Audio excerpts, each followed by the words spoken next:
part of the beginning of Pro Wrestling Takeover, and I'm hoping to be a mainstay as they continue to elevate their product as well. So the Street is who we're taking on next. That's Saturday the 22nd.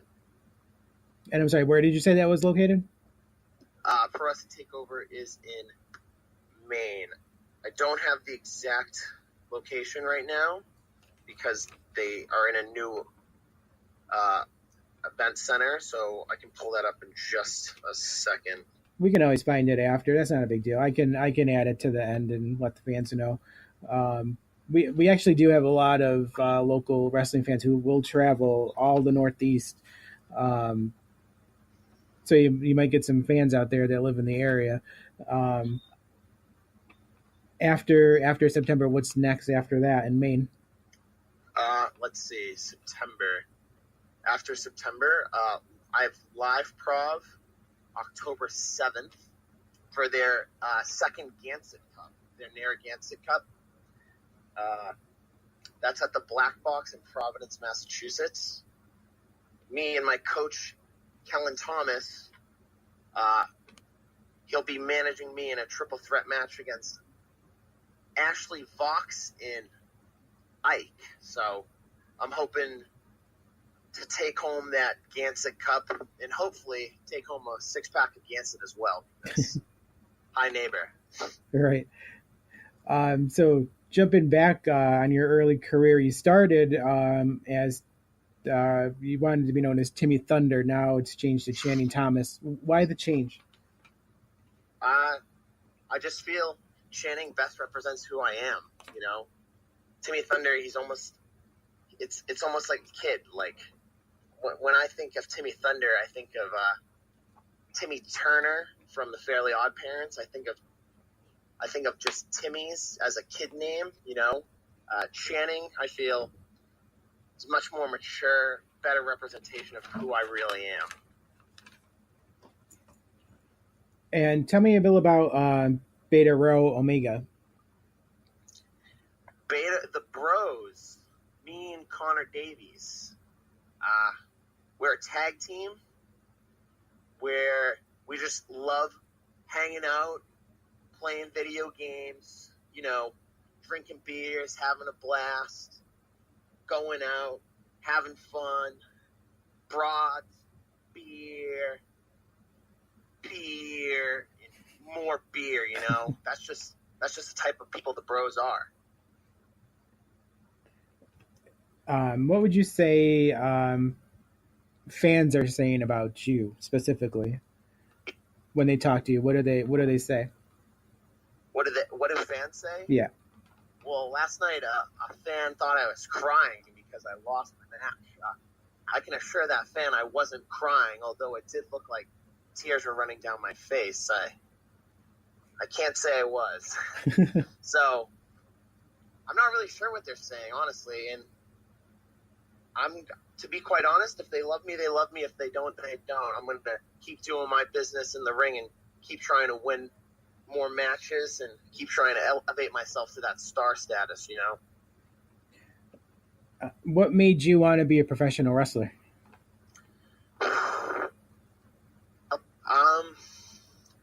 Growing up, I was always a huge fan of professional wrestling. I'm a little bit younger than most guys, so I don't know how many people you interview say the Attitude Era really inspired them. I was different.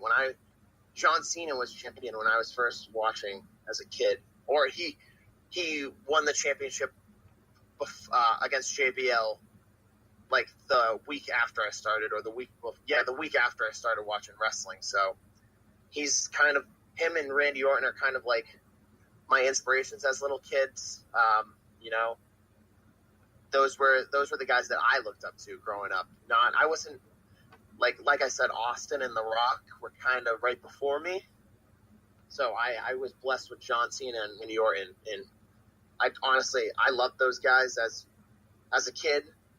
They're my favorites. I still look to them for inspiration today.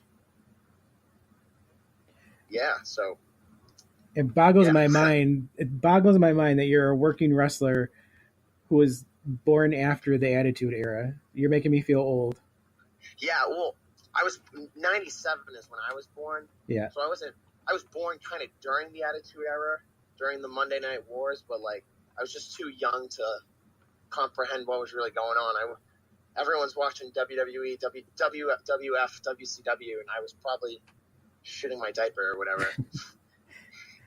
So, I mean, there's a lot of younger guys now that are starting their training. What advice would you give them? Younger guys? Yeah, that are just getting their start in training.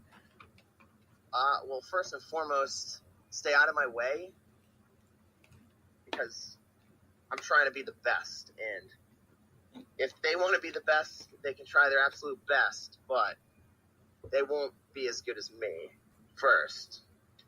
And secondly, I'd probably just say stick with it because it seems it's really, really, really mentally taxing to become a professional wrestler, and I don't think a lot of people realize that. It's physically draining, mentally draining, emotionally exhausting, but it's very rewarding at the same time. And I feel like those first like 6 months when you're training and you're paying dues, as they say, it's not fun, but it's definitely worth it in the end. I feel so blessed to be here, to work 2 stadium shows this past weekend. It was crazy. It kind of like surreal almost in a way, you know? So I just say stick with it. And like the rewards will come eventually if you just keep working hard. So you were after your training by Bo Douglas and Total Loco. What was it like leading up to your very first match? What were you thinking going into that first match? I was super nervous, you know, as I'm sure everyone else is. I had a lot of friends there. They knew I was making my debut, so I had the support of my friends. I had the support of my family, which was awesome. So it was nerve-wracking.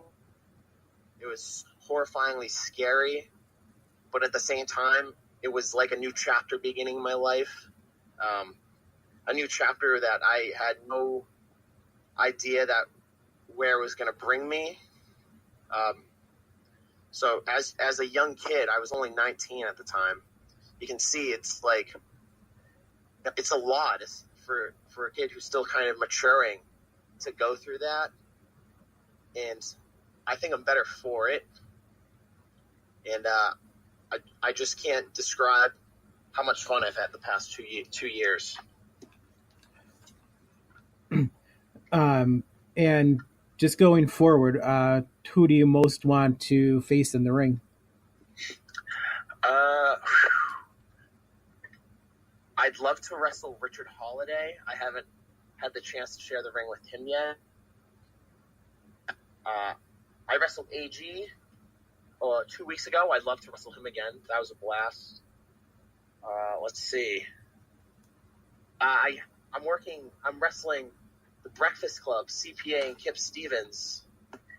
And I'm very excited for that. That's in 2 months, November 11th, I believe it is, for Outside the Box Wrestling, which is a newer company in Rhode Island. Yeah, so that's kind of like my list right now. I'm sure there's a bunch more people on it that just can't come to mind, but those are like the names that I would love to wrestle and wrestle again. And am looking forward to wrestling. And you mentioned Richard Holiday, who's no stranger to the area here. He's been through with the Dynasty quite a few times. He's kind of having a banner year. He was in the PWI 500 and won the Super 8, like you mentioned earlier. Have you met him? Is he kind of a role model for you? He's a great guy. Rich is a really great guy. You're right. He is kind of having a banner year, and it's good to see a nice, great, young, talented man get his kind of get his shine almost. You know, he's definitely has a bunch of upside, and I think we're just seeing we're not even seeing him at his best yet, which is weird to say, but he's still just so young, you know? He's a little bit older than me, but he's still young in terms of wrestling and how you know, I don't even know. I think he's like, what, 24, 25 or something like that? I think you're right. 24, yeah. I believe.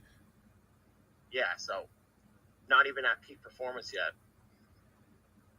And you mentioned that you wrestled Anthony Green a couple weeks ago. That match ended in a no contest. What happened in that match?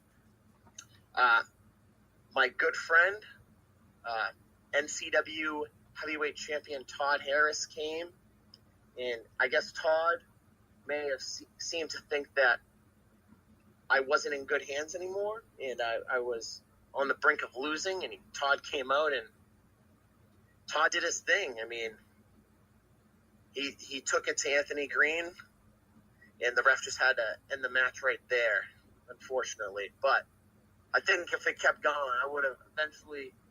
I mean, let me stand up. To quote Conor McGregor, let me get to my feet. You know. Right. So, Channing Thomas, what's your ultimate goal in professional wrestling? Where do you want to end up? Oh man, the biggest, whatever the biggest stage is, I want to be performing on that stage. It seems to seem like we're going through a little bit of a revolution where a lot of guys, WWE is not the end goal for them anymore.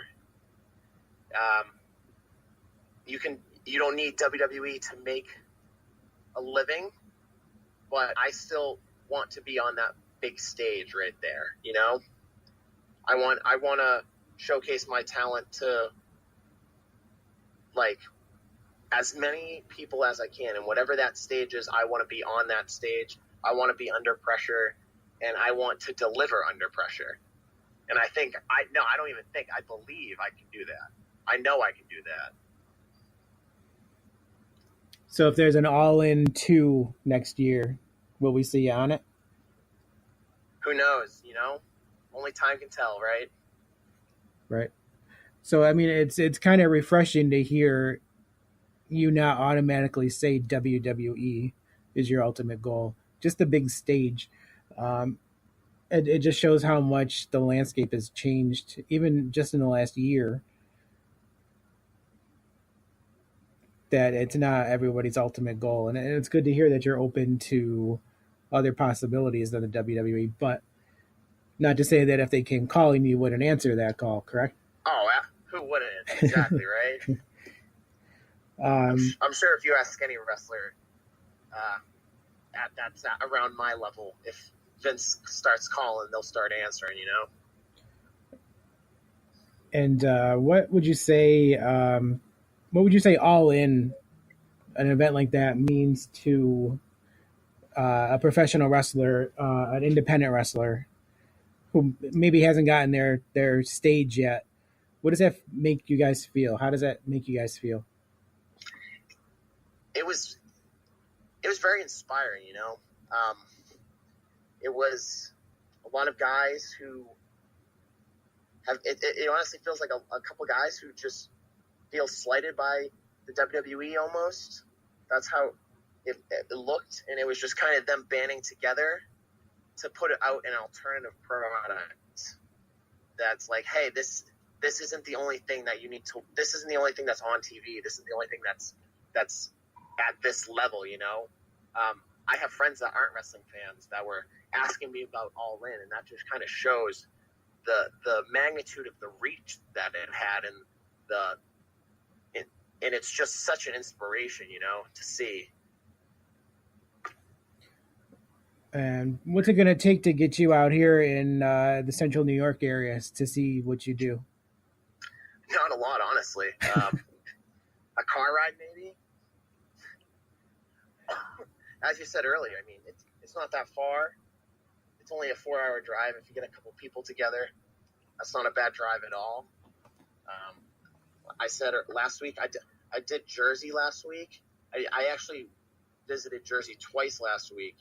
So it's definitely a possibility, and it's probably going to happen sooner sooner than later. I'd hope, at least.